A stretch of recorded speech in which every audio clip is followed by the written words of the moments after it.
What's up, Perform? Jason Weiner here. I'm here with pro skier and probably the most craziest adventurist you have ever laid eyes on, Rory Bushfield. Rory, thanks so much for being here. Hey, how are you, man? Good, man. I've just been checking up on some of your boring YouTube videos. You're a pretty boring guy, eh? Yeah. I wanted to talk about your dog food that you've got going on, Dex Knows Best, the Sarah Burke Foundation. And I want to know, before we get into everything, I want you to tell me about you. Like, what has spawned you to be who you are today? I mean, all these adventures that you're going on. Give us a little bit of a rundown on that.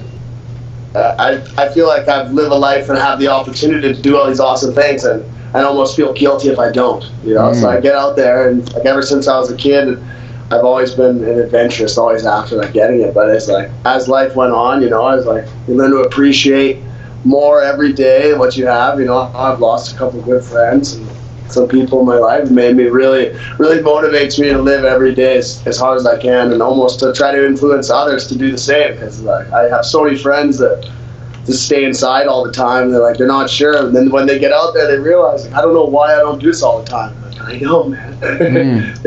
It's here. So I just try to, I'm just inspired by our planet. You know, It's hard for me to look up at the top of the mountain and not want to go there. So what you got any goals that you haven't done yet? Any places you haven't explored? I mean, give us a look on the, you know, what's coming up for you in the next 6 months. I've got some goals for sure. Lots of things that I haven't done and they're in the bank.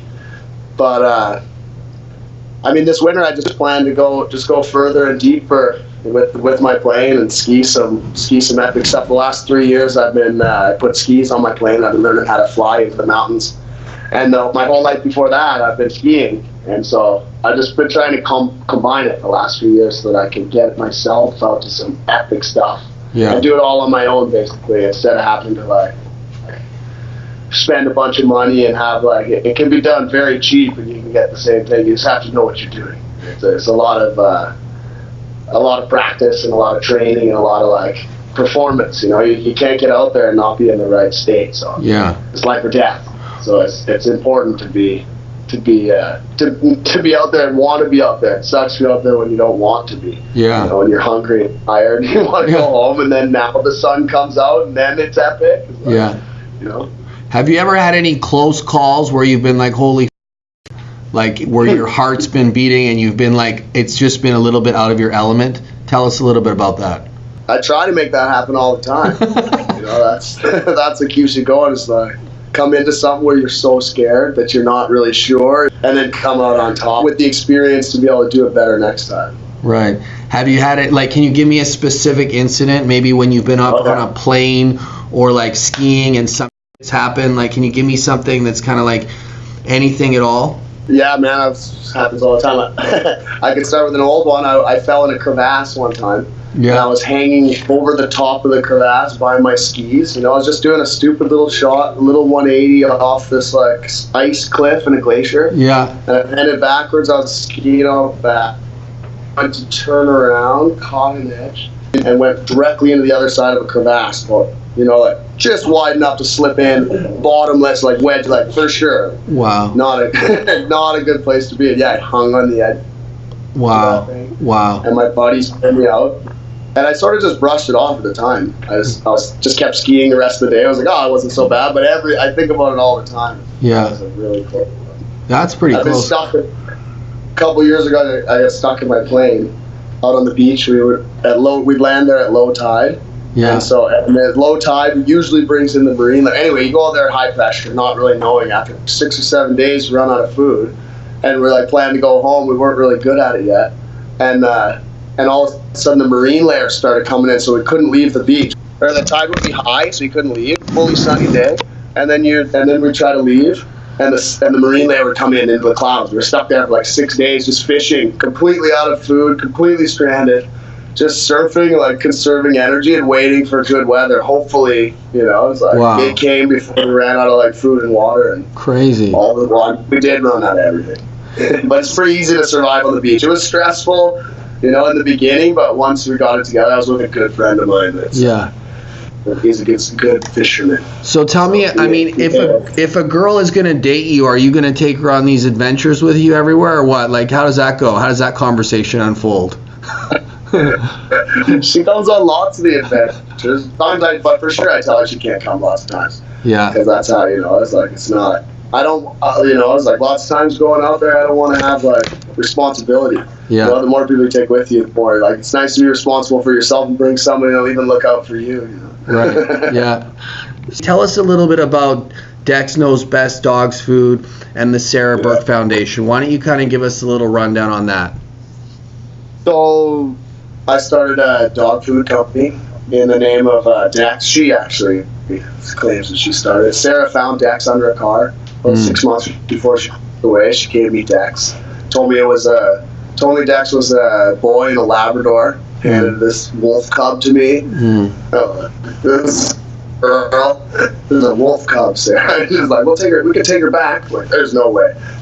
So thankful for that dog. And when Sarah passed away, we started a foundation in her name to help young kids realize their dreams and their potential. Kids that might not have the necessary means to get out, to get to the mountains or to get to like wherever they think they might succeed, or they have a dream of being something in some sport, and we give them we give out two grants a year for $7,500, and then we send one kid to camp, ski camp in the summer. Wow! And that's in Sarah's name, and we've been raising money, here and there for it, and doing pretty well, and we're able to give all those grants every year.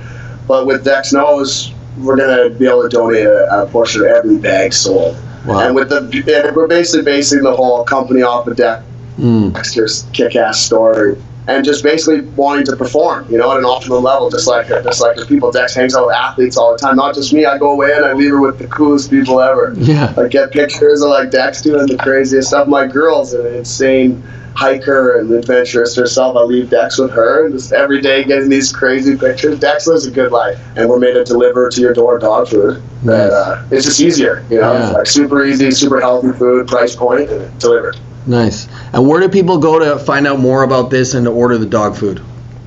It's at our website, dexknowsbest.com. Nice. And we're just about to launch. We haven't launched yet, but we're just about to. Okay. Are you guys going to have multiple flavors? Tell us a little about that. Yeah, we got a chicken and a fish flavor right off the bat, and then as we grow, I'd like to introduce CBD into the dog foods and do, it's like just try to make it as healthy and as good as like out of the box for people, like and be able to explain to those people like CBD. Every time I tell someone about it, like, oh, you're gonna get your dog high. Don't do it. You guys really don't understand what CBD is. It's like just being able to educate people through Dex and I's platform to like make their lives better.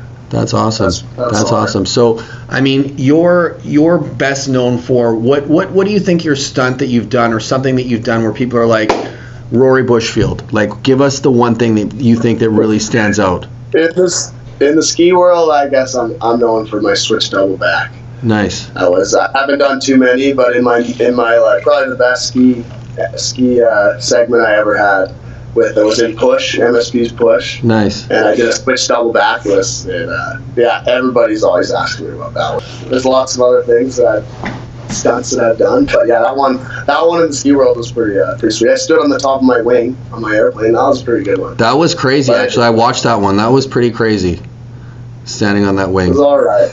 Yeah.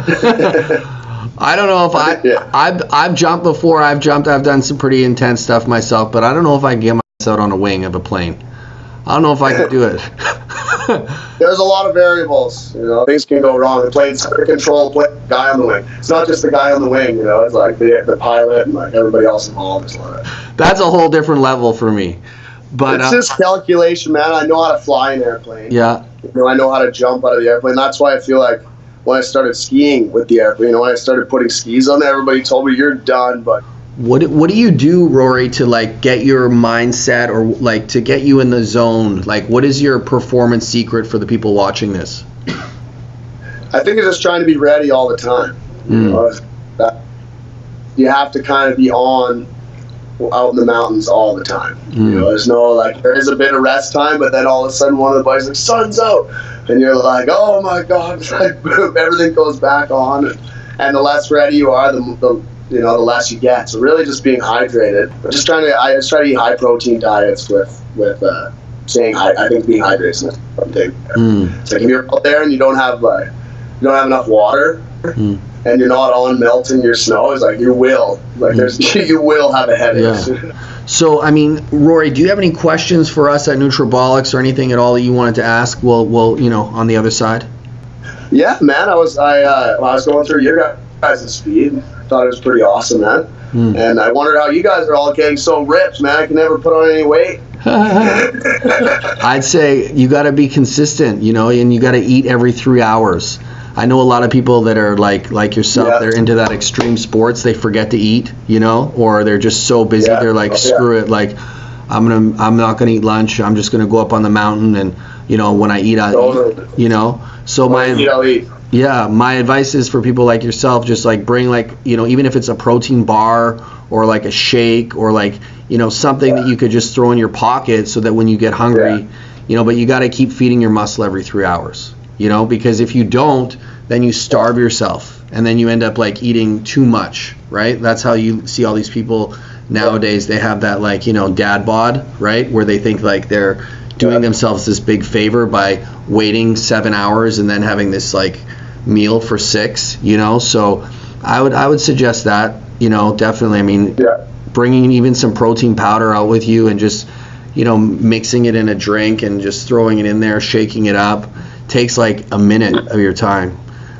But we for if you don't know, I mean, we started when I was 20 years old on my parents' games room, right?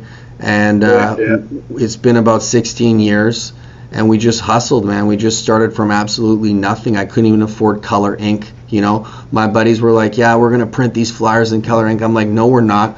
We're going to use the black and white printer, and we just got out there and we just hustled, and it was just day and night, man, like 10, 15, 16 hours on the road, competing against some of the biggest brands in the world. And I was just this 21-year-old punk kid living in my parents' games room, trying to build this empire, right?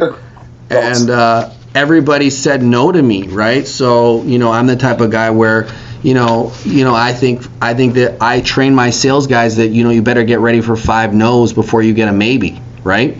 So, for me, I just keep going back, being persistent, and we're putting out great products. People were getting results. And that's what really built the brand, is just putting out good products, being persistent, and just not giving up, man. I mean, that's how we're still here, still thriving. I think probably the same goes for you in your line of work. For sure, man. I like that story, bro. That's awesome. Yeah. All the best stuff started in the parents' basement, man, with everybody saying no. There's no way you can do that.